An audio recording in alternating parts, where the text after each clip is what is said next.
Act 3, Scene 1. The Wood.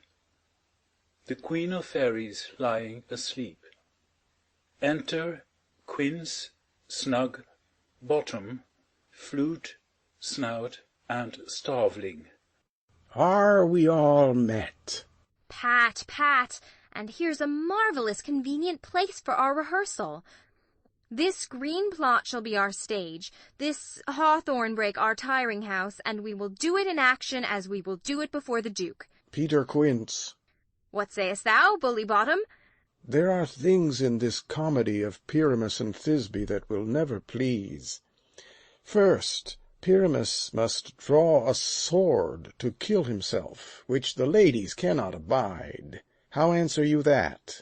By'r Larkin, a perilous fear. I believe we must leave the killing out when all is done. Not a whit. I have a device to make all well. Write me a prologue, and let the prologue seem to say we will do no harm with our swords, and that Pyramus is not killed indeed, and for the more better assurance, tell them that I, Pyramus, am not Pyramus, but Bottom the Weaver. This will put them out of fear. Well, we will have such a prologue, and it shall be written in 8 and 6. No, make it 2 more. Let it be written in 8 and 8. Will not the ladies be afeard of a lion? I fear it, I promise you. Masters, you ought to consider with yourselves. To bring in, God shield us, a lion among ladies is a most dreadful thing, for there is not a more fearful wild fowl than your lion living, and we ought to look to it. Therefore another prologue must tell he is not a lion. Nay, you must name his name, and half his face must be seen through the lion's neck, and he himself must speak through, saying thus, or to the same defect, Ladies, fair ladies, I would wish you, or I would request you, or I would entreat you, not to fear, not to tremble, my life for yours. If you think I come hither as a lion, it were pity of my life. No, I am no such thing. I am a man, as other men are. And there, indeed, let him name his name, and tell them plainly he is Snug the joiner. Well, it shall be so. But there is 2 hard things, that is, to bring the moonlight into a chamber, for you know Pyramus and Thisbe meet by moonlight. Doth the moon shine that night we play our play? A calendar, look in the almanac, find out moonshine. Yes, it doth shine that night. Why, then you may leave a casement in the great chamber window where we play open, and the moon may shine in at the casement. Aye, or else one must come in with a bush of thorns and a lantern and say he comes to disfigure or to present the person of moonshine. Then there is another thing. We must have a wall in the great chamber, for Pyramus and Thisbe, says the story, did talk through the chink of a wall. You can never bring in a wall. What say you, Bottom? Some man or other must present wall, and let him have some plaster, or some loam, or some rough cast about him to signify wall, and let him hold his fingers thus, and through that cranny shall Pyramus and Thisbe whisper. If that may be, then all is well. Come, sit down, every mother's son, and rehearse your parts. Pyramus, you begin. When you have spoken your speech, enter into that break, and so everyone according to his cue. Enter Puck behind.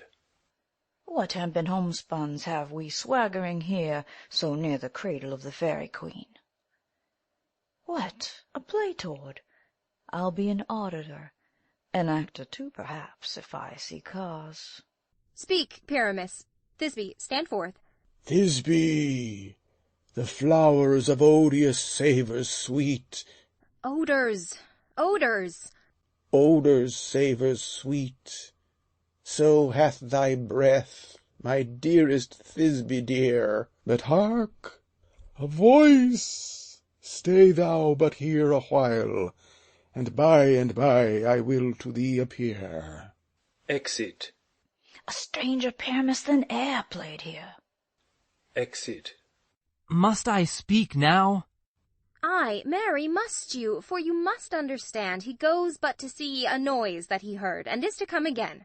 Most radiant Pyramus, most lily-white of hue, of colour like the red rose on triumphant briar, most brisky juvenile, and eke most lovely Jew, as true as truest horse that would never tire. I'll meet thee, Pyramus, at Ninny's tomb. Ninus' tomb, man. Why, you must not speak that yet. That you answer to Pyramus. You speak all your part at once, cues and all. Pyramus, enter, your cue is past, it is never tire. Oh, as truest horse that would never tire. Re-enter Puck and Bottom with an ass's head. If I were fair Thisbe, I were only thine. Oh, monstrous. Oh, strange. We are haunted. Pray, masters, fly, masters, help! Exeunt clowns. I'll follow you, I'll lead you about around, through bog, through bush, through brake, through briar. Sometime a horse I'll be, sometime a hound, a hog, a headless bear, sometime a fire, and neigh and bark and grunt and roar and burn, like horse, hound, hog, bear, fire, at every turn. Exit. Why do they run away? This is a knavery of them to make me afeard. Re-enter Snout. Oh, Bottom, thou art changed. What do I see on thee? What do you see? You see an ass head of your own, do you? Re-enter Quince. Bless thee, Bottom, bless thee, thou art translated. Exit. I see their knavery. This is to make an ass of me, to fright me if they could. But I will not stir from this place, do what they can. I will walk up and down here, and I will sing, that they shall hear I am not afraid. The ousel cock, so black of hue, with orange tawny bill, the throstle with his note so true, the wren with little quill. Titania, waking. What angel wakes me from my flowery bed? The finch, the sparrow, and the lark, the plain-song cuckoo grey, whose note full many a man doth mark, and dares not answer nay. For indeed, who would set his wit to so foolish a bird? Who would give a bird the lie, though he cry cuckoo never so? I pray thee, gentle mortal, sing again. Mine ear is much enamoured of thy note, so is mine eye enthralled to thy shape, and thy fair virtue's force perforce doth move me, on the first view, to say, to swear I love thee. Methinks, mistress, you should have little reason for that, and yet, to say the truth, reason and love keep little company together nowadays. The more the pity that some honest neighbours will not make them friends. Nay, I can gleek upon occasion. Thou art as wise as thou art beautiful. Not so neither. But if I had wit enough to get out of this wood, I have enough to serve my own turn. Out of this wood do not desire to go. Thou shalt remain here, whether thou wilt or no. I am a spirit of no common rate. The summer still doth tend upon my state, and I do love thee. Therefore go with me, I'll give thee fairies to attend on thee. and they shall fetch thee jewels from the deep, and sing while thou on pressed flowers dost sleep. And I will purge thy mortal grossness so, that thou shalt like an airy spirit go. Pease blossom, cobweb, moth, and mustard seed. Enter 4 fairies. Ready. And I. And I. Where shall we go? Be kind and courteous to this gentleman. Hop in his walks and gambol in his eyes. Feed him with apricocks and dewberries, with purple grapes, green figs, and mulberries.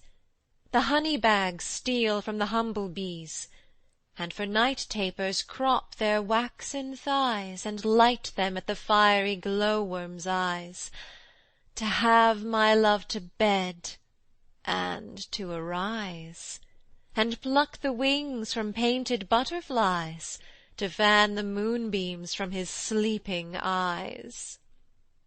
Nod to him, elves, and do him courtesies. Hail, mortal. Hail! Hail. Hail. I cry your worship's mercy heartily. I beseech your worship's name. Cobweb. I shall desire you of more acquaintance, good Master Cobweb. If I cut my finger, I shall make bold with you. Your name, honest gentleman? Pease blossom. I pray you commend me to Mistress Squash, your mother, and to Master Peascod, your father. Good Master Pease Blossom, I shall desire you of more acquaintance too. Your name, I beseech you, sir? Mustard seed. Good Master Mustard Seed, I know your patience well. That same cowardly giant-like ox-beef hath devoured many a gentleman of your house. I promise you your kindred hath made my eyes water ere now. I desire you of more acquaintance, good Master Mustard Seed. Come, wait upon him, lead him to my bower. The moon, methinks, looks with a watery eye, and when she weeps, weeps every little flower, lamenting some enforced chastity. Tie up my lover's tongue, bring him silently. Exeunt. Scene 2. Another part of the wood. Enter Oberon. I wonder if Titania be awaked. Then what it is that next came in her eye, which she must dote on in extremity. Enter Puck. Here comes my messenger. How now, mad spirit? What night rule now about this haunted grove? My mistress with a monster is in love. Near to her close and consecrated bower, while she was in her dell and sleeping hour, a crew of patches, rude mechanicals, that work for bread upon Athenian stalls, were met together to rehearse a play, intended for great Theseus' nuptial day.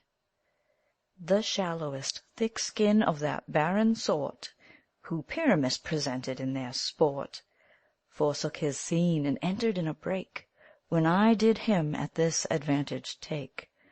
An ass's knowl I fixed on his head, anon his Thisbe must be answered, and forth my mimic comes, when they him spy, as wild geese that the creeping fowler eye, or russet-pated chuffs many in sort, rising and cawing at the gun's report, sever themselves and madly sweep the sky, so at his sight away his fellows fly. And at our stamp here, o'er and o'er one falls, he murder cries and help from Athens calls. Their sense thus weak, lost with their fears thus strong, made senseless things begin to do them wrong. For briars and thorns at their apparel snatch, some sleeves, some hats, from yielders all things catch. I led them on in this distracted fear, and left sweet Pyramus translated there. When in that moment, so it came to pass, Titania waked, and straightway loved an ass. This falls out better than I could devise. But hast thou yet latched the Athenian's eyes with the love-juice, as I bid thee do? I took him sleeping, that is finished too, and the Athenian woman by his side, that when he waked, of force she must be eyed. Enter Demetrius and Hermia. Stand close. This is the same Athenian. This is the woman, but not this the man. Oh, why rebuke you him that loves you so? Lay breath so bitter on your bitter foe. Now I but chide, but I should use thee worse, for thou, I fear, hast given me cause to curse. If thou hast slain Lysander in his sleep, being o'er shoes in blood, plunge in the deep and kill me too. The sun was not so true unto the day as he to me. Would he have stolen away from sleeping Hermia? I'll believe as soon this whole earth may be bored, and that the moon may through the centre creep, and so displease her brother's noontide with the Antipodes. It cannot be, but thou hast murdered him. So should a murderer look, so dead, so grim. So should the murdered look, and so should I, pierced through the heart with your stern cruelty. Yet you, the murderer, look as bright, as clear as yonder Venus in her glimmering sphere. What's this to my Lysander? Where is he? Oh, good Demetrius, wilt thou give him me? I had rather give his carcass to my hounds. Out, dog, out, cur! Thou drivest me past the bounds of maiden's patience. Hast thou slain him then? Henceforth be never numbered among men. Oh, once, tell true, even for my sake. Durst thou have looked upon him being awake, and hast thou killed him sleeping? Oh, brave touch! Could not a worm, an adder, do so much? An adder did it, for with doubler tongue than thine, thou serpent, never adder stung. You spend your passion on a misprized mood. I am not guilty of Lysander's blood, nor is he dead for aught that I can tell. I pray thee, tell me then that he is well. And if I could, what should I get therefore? A privilege never to see me more, and from thy hated presence part I so. See me no more, whether he be dead or no. Exit. There is no following her in this fierce vein. Here, therefore, for a while I will remain. So sorrow's heaviness doth heavier grow, for debt that bankrupt sleep doth sorrow owe, which now in some slight measure it will pay, if for his tender here I make some stay. Lies down. What hast thou done? Thou hast mistaken quite, and laid the love-juice on some true love's sight. Of thy misprision must perforce ensue some true love turned, and not a false turned true. Then fate o'errules, that one man holding troth, a million fail, confounding oath on oath. About the woods go, swifter than the wind, and Helena of Athens look thou find. All fancy-sick she is, and pale of cheer, with sighs of love that cost the fresh blood dear. By some illusion see thou bring her here, I'll charm his eyes against she do appear. I go, look how I go, swifter than arrow from the Tartar's bow. Exit. Flower of this purple dye, hit with Cupid's archery, sink in apple of his eye, when his love he doth espy, let her shine as gloriously as the Venus of the sky. When thou wakest, if she be by, beg of her for remedy. Re-enter Puck. Captain of our fairy band, Helena is here at hand, and the youth mistook by me, pleading for a lover's fee. Shall we their fond pageant see? Lord, what fools these mortals be! Stand aside. The noise they make will cause Demetrius to awake. Then we'll two at once woo one. That must needs be sport alone, and those things do best please me that befall preposterously. Enter Lysander and Helena. Why should you think that I would woo in scorn? Scorn and derision never come in tears. Look, when I vow, I weep, and vows so born, in their nativity all truth appears. How can these things in me seem scorn to you, bearing the badge of faith, to prove them true? You do advance your cunning more and more, when truth kills truth, O devilish holy fray! These vows are Hermia's, will you give her o'er? Weigh oath with oath, and you will nothing weigh. Your vows to her and me put in two scales, will even weigh, and both as light as tales. I had no judgment when to her I swore. Nor none in my mind, now you give her over. Demetrius loves her, and he loves not you. Demetrius awaking. O Helen, goddess, nymph, perfect, divine, to what, my love, shall I compare thine eyne? Crystal is muddy. Oh, how ripe in show thy lips, those kissing cherries, tempting grow! That pure congealed white high Taurus snow, fanned with the eastern wind, turns to a crow, when thou hold'st up thy hand. Oh, let me kiss this princess of pure white, this seal of bliss. O spite, O hell, I see you all are bent to set against me for your merriment. If you were civil and knew courtesy, you would not do to me thus much injury. Can you not hate me as I know you do, but you must join in souls to mock me too? If you were men, as men you are in show, you would not use a gentle lady so, to vow and swear and superpraise my parts, when I am sure you hate me with your hearts. You both are rivals, and love Hermia, and now both rivals, to mock Helena. A trim exploit, a manly enterprise, to conjure tears up in a poor maid's eyes.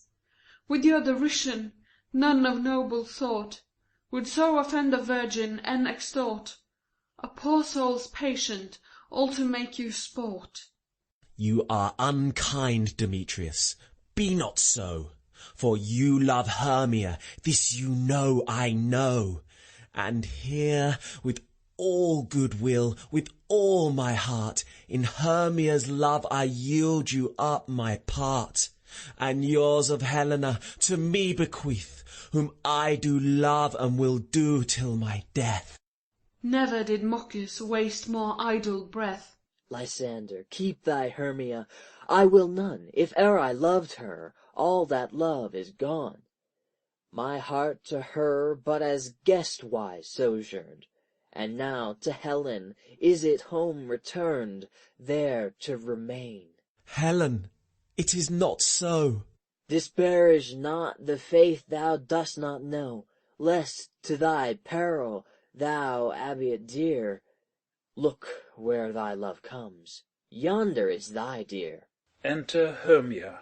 Dark night, that from the eye his function takes, the ear more quick of apprehension makes. Wherein it doth impair the seeing sense, it pays the hearing double recompense. Thou art not by mine eye, Lysander, found. Mine ear, I thank it, brought me to thy sound.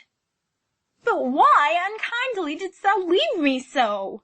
Why should he stay, whom love doth press to go?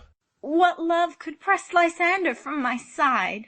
Lysander's love, that would not let him bide. Fair Helena, who more engilds the night than all yon fiery O's and eyes of light. Why seek'st thou me? Could not this make thee know the hate I bear thee made me leave thee so? You speak not as you think. It cannot be. Lo, she is one of this confederacy. Now I perceive they have conjoined all three, to fashion this false sport in spite of me. Injurious Hermia, most ungrateful maid, have you conspired, have you with these contrived, to bait me with this foul derision? Is all the counsel that we two have shared, the sisters' vows, the hours that we have spent, when we have chid the hasty-footed time for parting us, oh, is all forgot? All school-days friendship, childhood innocence, we, Hermia, like two artificial gods, have with our needles created both one flower, both on one sampler, sitting on one cushion, both warbling of one song, both in one key, as if your hands, our sides, voices and minds, have been incorporate, so we grew together, like two a double cherry seemed parted, but yet a union in partition, two lovely berries moulded on one stem, so with two seeming bodies, but one heart, two of the first, like coats in heraldry, due but to one, and crowned with one crest. And will you rend our ancient love asunder, to join with men in scorning your poor friend? It is not friendly, 'tis not maidenly. Our sex as well as I may chide you for it, though I alone do feel the injury. I am amazed at your passionate words. I scorn you not. It seems that you scorn me. Have you not set Lysander, as in scorn, to follow me and praise my eyes and face, and made your other love Demetrius, who even but now did spurn me with his foot, to call me goddess, nymph, divine and rare, precious, celestial? Wherefore speaks he this? To her he hates, and wherefore doth Lysander deny your love, so rich within his soul, and tender me, forsooth, affection, but by your setting on, by your consent? What though I be not so in grace as you, so hung upon with love so fortunate, but miserable most, to love unloved? This you should pity rather than despise. I understand not what you mean by this. I do persevere counterfeit sad looks, make mouths upon me when I turn my back, wink each at other, hold the sweet jest up. This sport, well carried, shall be chronicled. If you have any pity, grace, or manners, you would not make me such an argument. But fare ye well, 'tis partly my own fault, which death or absence soon shall remedy. Stay, gentle Helena, hear my excuse. My love, my life, my soul, fair Helena! Oh, excellent! Sweet, do not scorn her so. If she cannot entreat, I can compel. Thou canst compel no more than she entreat. Thy threats have no more strength than her weak prayers. Helen, I love thee. By my life I do. I swear by that which I will lose for thee, to prove him false that says I love thee not. I say I love thee more than he can do. If thou say so, withdraw, and prove it too. Quick, come. Lysander, whereto tends all this? Away, you Ethiop! No, no, sir. He will seem to break loose, take on as you would follow, but yet come not. You are a tame man. Go. Hang off, thou cat, thou burr, vile thing let loose, or I will shake thee from me like a serpent. Why are you grown so rude? What changes this sweet love? Thy love? Out! Tawny Tartar! Out! Out, loathed medicine! Hated potion! Hence! Do you not jest? Yes, sooth, and so do you. Demetrius, I will keep my word with thee. I would I had your bond, for I perceive a weak bond holds you. I'll not trust your word. What? Should I hurt her, strike her, kill her dead? Although I hate her, I'll not harm her so. What? Can you do me greater harm than hate? Hate me? Wherefore? Oh me, what news, my love? Am not I Hermia? are not you Lysander? I am as fair now as I was erewhile. Since night you loved me, yet since night you left me. Why then you left me, oh, the gods forbid. In earnest, shall I say? Ay, by my life, and never did desire to see thee more. Therefore be out of hope, of question, doubt. Be certain, nothing truer. 'Tis no jest that I do hate thee and love Helena. Oh me, you juggler, you canker blossom, you thief of love! What, have you come by night and stolen my love's heart from him? Fine faith, have you no modesty, no maiden shame, no touch of bashfulness? What will you tear impatient answers from my gentle tongue? Fie, fie, you counterfeit, you puppet, you! Puppet? Why so? Ay, that way goes the game. Now I perceive that she hath made compare between our statures. She hath urged her height, and with her personage, her tall personage, her height forsooth, she hath prevailed with him. And are you grown so high in his esteem, because I am so dwarfish and so low? How low am I, thou painted maypole? Speak! How low am I? I am not yet so low, but that my nails can reach unto thine eyes. I pray you, though you mock me, gentlemen, let her not hurt me. I was never cursed. I have no gift at all in shrewishness. I am a right maid for my cowardice. Let her not strike me. You perhaps may think, because she is something lower than myself, that I can match her. Lower! Hark again! Good Hermia, do not be so bitter with me. I evermore did love you, Hermia. Did ever keep your counsel, never wronged you, save that, in love unto Demetrius, I told him of your stealth unto this wood. He followed you, for love I followed him. But he hath chid me hence, and threatened me, to strike me, spurn me, nay, to kill me too. And now, so you will let me quiet go, to Athens will I bear my folly back, and follow you no farther. Let me go. You see how simple and how fond I am. Why, get you gone! Who is that hinders you? A foolish heart that I leave here behind. What, with Lysander? With Demetrius. Be not afraid, she shall not harm thee, Helena. No, sir, she shall not, though you take her part. Oh, when she's angry, she is keen and shrewd. She was a vixen when she went to school, and though she be but little, she is fierce. Little again, nothing but low and little. Why will you suffer her to flout me thus? Let me come to her. Get you gone, you dwarf, you minimus of hindering not grass maid, you bead, you acorn.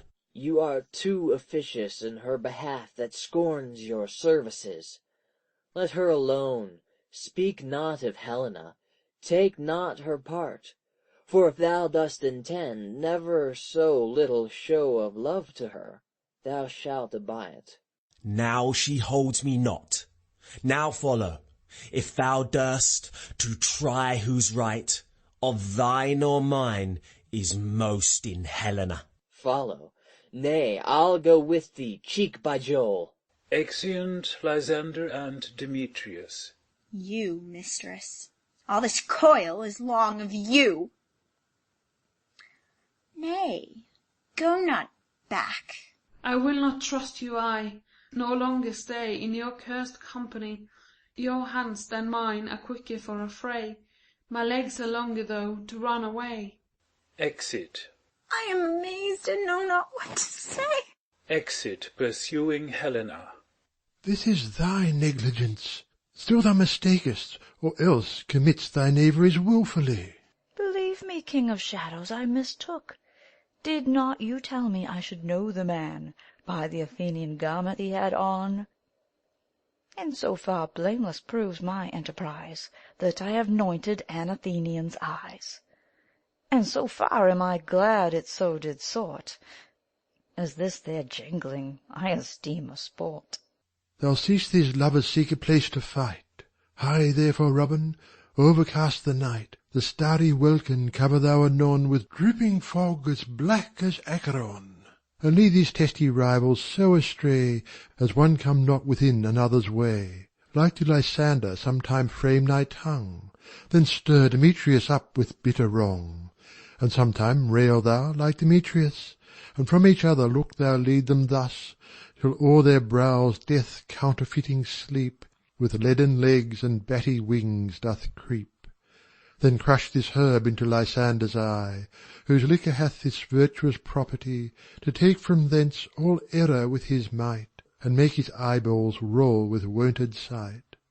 When they next wake, all this derision shall seem a dream and fruitless vision, and back to Athens shall the lovers wend, with league whose date till death shall never end.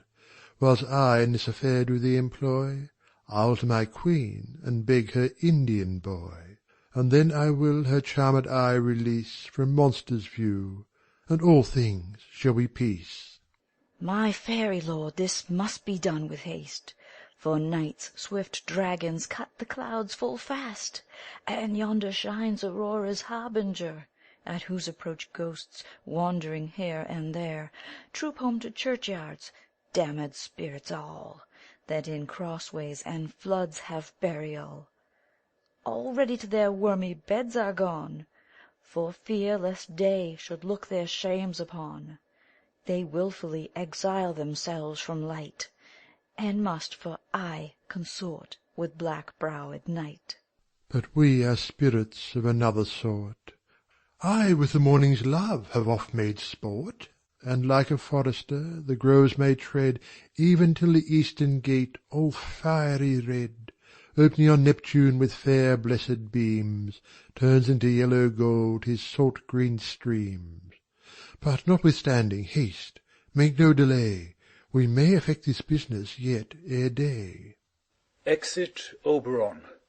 Up and down, up and down, I will lead them up and down. I am feared in field and town. Goblin, lead them up and down. Here comes one. Enter Lysander. Where art thou, proud Demetrius? Speak thou now. Here, villain, drawn and ready. Where art thou? I will be with thee straight. Follow me then to plainer ground. Exit Lysander as following the voice. Enter Demetrius. Lysander, speak again. Thou runaway, thou coward, art thou fled? Speak, in some bush, where dost thou hide thy head? Thou coward, art thou bragging to the stars, telling the bushes that thou lookest for wars, and wilt not come? Come, recreant, come, thou child. I'll whip thee with a rod. He is defiled that draws a sword on thee. Yea, art thou there? Follow my voice, we'll try no manhood here. Exeunt. Re-enter Lysander. He goes before me, and still dares me on. When I come where he calls, then he is gone. The villain is much lighter heeled than I. I followed fast, but faster he did fly. That fallen am I in dark uneven way, and here will rest me. Lies down. Come, thou gentle day. For if but once thou show me thy grey light, I'll find Demetrius, and revenge this spite. Sleeps. Re-enter Puck and Demetrius. Ho, ho, ho, ho, coward, why comest thou not? Abide me, if thou darest, for well I wot thou runnest before me. shifting every place. Thou darest not stand, nor look me in the face. Where art thou? Come hither, I am here. Nay, then, thou mockest me. Thou shalt buy this dear, if ever I thy face by daylight see. Now go thy way. Faintness constraineth me to measure out my length on this cold bed. By day's approach look to be visited. Lies down and sleeps. Enter Helena. O weary night! O long and tedious night! Abate thy hours, shine comforts from the east, that I may back to Athens by daylight, from these that my poor company detest. And sleep, that sometimes shuts up sorrow's eye, steal me a while from mine own company. Sleeps. Yet but 3? Come one more. 2 of both kinds makes up 4. Here she comes, cursed and sad. Cupid is a knavish lad, thus to make poor females mad. Enter Hermia. Never so weary, never so in woe, bedabbled with the dew and torn with briars, I can no further crawl, no further go. My legs can keep no pace with my desires. Here will I rest me till the break of day. Heavens shield Lysander if they mean a fray. Lies down. On the ground, sleep sound, I'll apply to your eye gentle lover remedy. Squeezing the dews on Lysander's eye. When thou wakest, thou takest true delight in the sight of thy former lady's eye, and the country proverb known, that every man should take his own, in your waking shall be shown.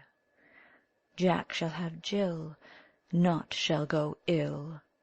The man shall have his mare again, and all shall be well. Exit Puck. Demetrius, Helena, etc. sleep. End of Act 3.